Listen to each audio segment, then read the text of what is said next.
welcome. My name is Pedro Plaza and I'm presenting the topic Introduction for the Module 6 Student Learning Management.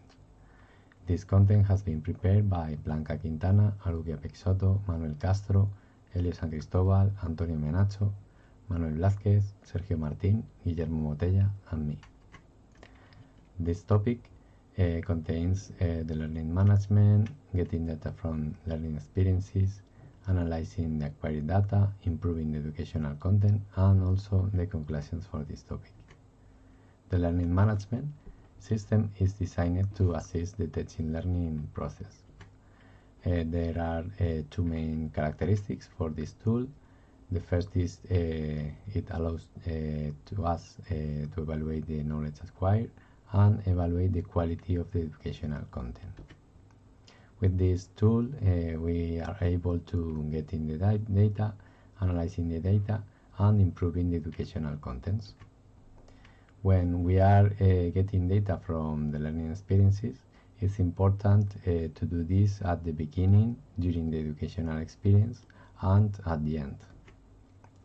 At the beginning, we can get data from the student profile, the previous knowledge of the content, and the student objectives. During the educational experience, we can get data from the degree of achievement of the challenges proposed, the difficulties encountered during the learning process, and the degree of student motivation.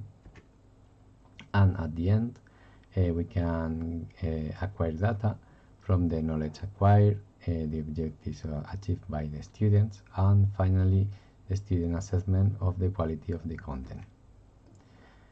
We can also get this data from forms accessible in the cloud, the learning management system with progress logging, activities with peer-to-peer correction, and deliveries of materials. Talking about analyzing the acquired data, we have to answer these questions. Have the students learned the objectives set by the educational scenario?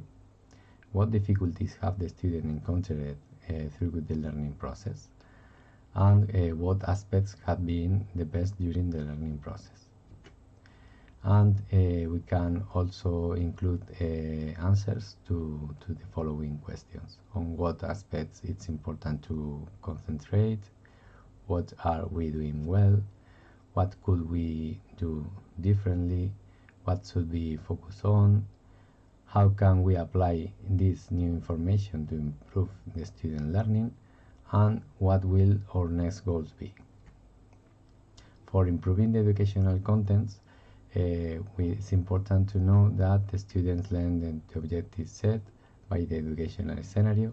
The motivation of the students is high during the learning process, and it's important to minimize the difficulties encountered by the students through the learning process. And finally, we should maintain and improve the aspects that had been the best during the learning process.